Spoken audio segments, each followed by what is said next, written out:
বিলের যে দুর্নীতি শুরু হয়েছে, আমি দুর্নীতি বলতে বাধ্য হচ্ছি, এখনো আমি ভিতরে যাই নাই।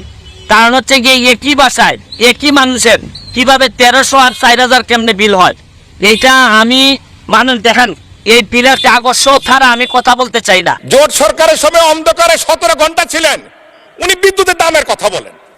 মাননীয় সংসদ সদস্য, আপনার স্পিকারের মাধ্যমে আমি জানতে চাই তার কাছে, উনি ভুলে গেছেন। আরে অন্ধকারে থাকার যে কষ্ট, আরে সেই কষ্টের কথা বলেন। মাননীয় স্পিকার, আপনার কাছে অনুরোধ করি, আল্লাহর হস্তে সংসদ সদস্যরা বিদ্যুৎ জ্বালানি নিয়ে কথা বলেন না। আমি জানি না কোন মুখে আপনারা কথা বলার সাহস করেন। হয়তো লজ্জা শরমের অধিকার আপনাদের মধ্যে নাই। মাননীয় সদস্য জনাব সৈয়দ সাইদুল হক হবিগঞ্জ 4 সম্পূরক প্রশ্ন। ধন্যবাদ মাননীয় স্পিকার। মাননীয় স্পিকার, এই প্রশ্নের ব্যাপারে, এই সম্পূরক প্রশ্নে আমি মাননীয় প্রধানমন্ত্রীর দৃষ্টি আকর্ষণ করছি। কেন আমার বিরুদ্ধে এইরকম নির্যাতন চলতেছে? আমার এটা হচ্ছে গিয়ে সেপ্টেম্বর মাসের বিল।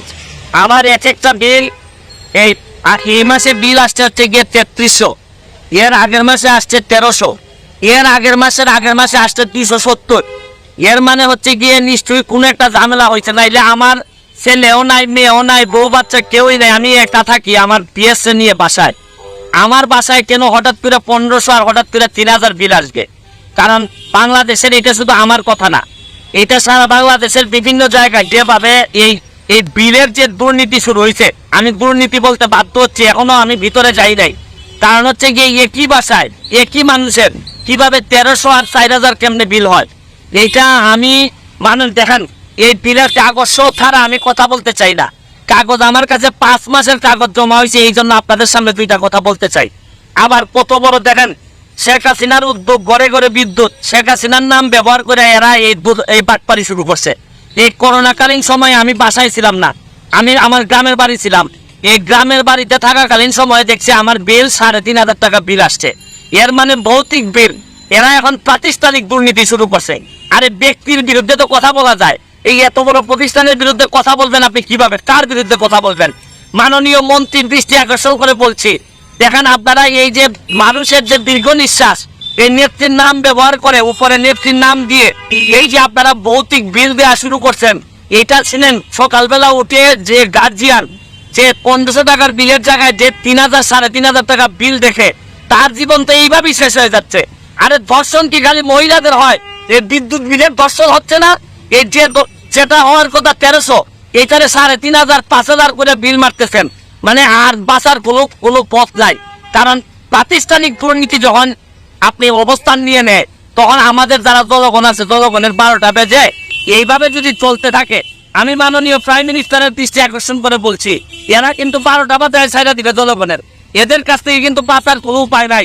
কারণ ব্যক্তির বিরুদ্ধে তো মামলা করা যায়, এত বড় প্রতিষ্ঠানের বিরুদ্ধে আপনি মামলা করবেন কিসের ভিত্তিতে? আমি বলবো যে এখনো সময় আছে, এটা চেক করেন। কারণ করোনাকালীন সময়ে এদের বিরুদ্ধে অভিযোগ আসছিল, এরা যা মন ধরে বিল দিচ্ছে, পরে আবার কেউ বলে যে ম্যানেজ করছে, অ্যাডজাস্ট করছে। এইভাবে একটা দেশ চলতে পারে না। কারণ আমার তো ব্যারিস্টার মানুষ, আমি বিল দিয়ে দিতে পারবো, অসুবিধা নাই। কিন্তু যারা নিরীহ নির্যাতিত, যারা এই অফিসে চাকরি করে, এরা না তো বিল দিতে কষ্ট হবে, হয়তো এরা অফিসে চাকরি করে বলে পক্ষে বলতে চায়। কিন্তু আমি শুধু বলতে চাই, এইটার ব্যবস্থা গ্রহণ করেন, নাইলে মানুষের দীর্ঘ নিঃশ্বাসে বহুদিন সোনার বাংলা, বঙ্গবন্ধু সোনার বাংলা হবে না। ভালো থাকবেন, সুস্থ থাকবেন।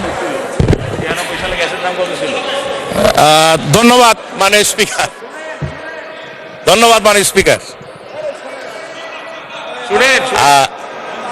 মাননীয় স্পিকার, আমার মনে হয় আমি উত্তরটা দেই। উনি অনেক উত্তেজিত হয়ে গেছেন সংসদ সদস্য, অনেকে অনেক সত্য কথা সহজে নিতে পারেন। আমি মাননীয় স্পিকার, আমি চাই এই সংসদে একটা সময় দেন, জ্বালানি নিয়ে কথা বলবো। অন্ধকারে 17 ঘন্টা ছিলেন, সকলে মনে আছে। জোট সরকারের সময় অন্ধকারে 17 ঘন্টা ছিলেন, উনি বিদ্যুতের দামের কথা বলেন। আরে অন্ধকারে থাকার যে কষ্ট, আরে সেই কষ্টের কথা বলেন। আপনাদের সময় বিদ্যুৎ অপচয় কষ্ট কত ছিলেন জানেন? মাননীয় সংসদ সদস্য, আপনার স্পিকারের মাধ্যমে আমি জানতে চাই তার কাছে, উনি ভুলে গেছেন। 44%, 44% অপচয় ছিল। অপচয়টা কি মধ্যে পড়ে? দুর্নীতির মধ্যে পড়ে। 3 বার দুর্নীতিতে চ্যাম্পিয়ন কি খামাখা হয়েছেন তারা? 5 বার। বাংলাদেশ এখন ক্রিকেটে চ্যাম্পিয়ন হয়, বাংলাদেশ উদাহরণ হয় সারা বিশ্বের কাছে, সাফ চ্যাম্পিয়ন হয়, আর ওনারা করেছেন দুর্নীতিতে চ্যাম্পিয়ন। ঘন্টার পর ঘন্টা শেষ হয়ে যাবে মাননীয় স্পিকার যদি বক্তব্য দিতে হয় তাদের ব্যাপারে। কোনো প্রয়োজন নাই, চাল ডাল গম কি দাম ছিল, আরে ভাই আপনারা তো খাদ্যই দিতে পারেন না, গুলি করে মানুষ মেরেছে, আবার দামের কথা জিজ্ঞাসা করেন। আপনারা বিদ্যুৎই দিতে পারেন না 17-18 ঘন্টা, কানসাটে আপনারা গুলি করে মানুষ হত্যা করেছেন। আমার এখনো খেয়াল আছে সাবেক প্রধানমন্ত্রী খালেদা জিয়া গিয়েছিলেন টঙ্গীতে বিদ্যুৎ পাওয়ার প্ল্যান্ট ওপেন করার জন্য, ঢাকায় আসতে পৌঁছতে পারে নাই, তার মধ্যে বিদ্যুৎ প্ল্যান্ট বন্ধ হয়ে গেছে। মাননীয় স্পিকার আপনার কাছে অনুরোধ করি, আল্লাহর হস্তে সংসদ সদস্যরা বিদ্যুৎ জ্বালানি নিয়ে কথা বলেন না। আমি জানি না কোন মুখে আপনারা কথা বলার সাহস করেন, হয়তো লজ্জা শরমের অধিকার আপনাদের মধ্যে নাই। ঘন্টার পর ঘন্টা কথা বলতে পারবো, তথ্য না খালি ডকুমেন্ট নিয়ে আর হাজির করতে পারবো। ধন্যবাদ মাননীয়